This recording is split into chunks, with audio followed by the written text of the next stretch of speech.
The first campfires are found at this point, and we can see that there are these incredible historical correspondences. We know that the last time that the galactic alignment happened, hundreds of species disappeared. Skeptics claim that an ancient interpretation of the stars is unlikely to have any significant impact on our lives.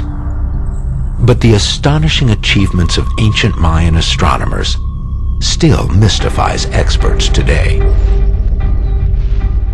Until recently, we looked at most of the higher civilizations or advanced cultures in the Americas as being slightly below what had developed in the West. But they were, in fact, anything but primitive. Particularly the Mayan, who are probably the greatest culture of astronomers on the planet. The Maya believed that that black hole at the center of the Milky Way was the navel of the galaxy from which the stars were born. And today astronomers believe that in fact that black hole at the center of the galaxy is where the stuff that the stars and the planets are made. Pretty darn good for 1,500 years ago. We still do not know how the Maya were able to pinpoint these amazingly accurate astronomical occurrences.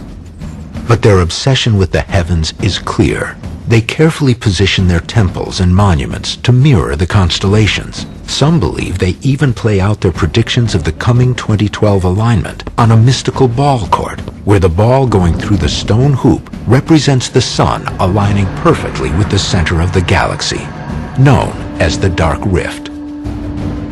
The ball court is the Milky Way. The ball is also the December solstice sun. And the gold ring is the Dark Rift in the Milky Way. This ritual ball game not only reenacts the alignment, but according to researchers, it also incorporates the possible life or death consequences the alignment brings. For if the players cannot get the ball through the hoop, their leader is brutally beheaded. Now, Mayan society itself was far off in time from our time period. In other words, they were looking into the future to see the time period we're in now, when the sun would rise inside the ball court. But they were very aware of the fact that as this happened, there would be a great deal of change on the planet. If researchers are right that the Maya end their calendar to coincide with the coming galactic alignment in 2012, is this a determined attempt to caution future generations? The question becomes, how did the Mayans and Nostradamus, how do they all have the same idea? And why, now that we're approaching this time period, is the world seemingly going to hell? Which is what they said would happen. The quatrains of Nostradamus hold intriguing warnings about the hazards that may lie ahead. Because of heat like that of the sun on the sea, the fish around Negroponte will be half-cooked, when in Rhodes and Genoa there is lack of food.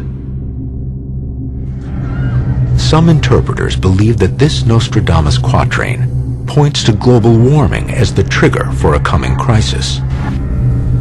Nostradamus seems to try to describe global warming as a fire in the sky, something as a blazing sun. Since 1998, every single summer has been hotter than the summer before. Every single one. Some suggest that the galactic alignment will coincide with a peak in solar activity. This controversial theory holds that the sun's impact on the Earth waxes and wanes over time, and that a solar peak can cause massive disruptions, including an increase in global temperatures. Our own scientists are telling us that our solar cycle, the solar cycle of our sun right now, will peak right about the 2012 solstice, right in that time. And when it peaks, and this is a quote from National Center of Atmospheric Research in Boulder, Colorado, one of the scientists there used a highly technical term to describe what this peak would be. He said it would be a doozy. They think that within the next year there probably won't be any ice on the North Pole in the summertime, for the first time in all of recorded human history. The melting of the polar ice caps, the rising of sea level, massive storms.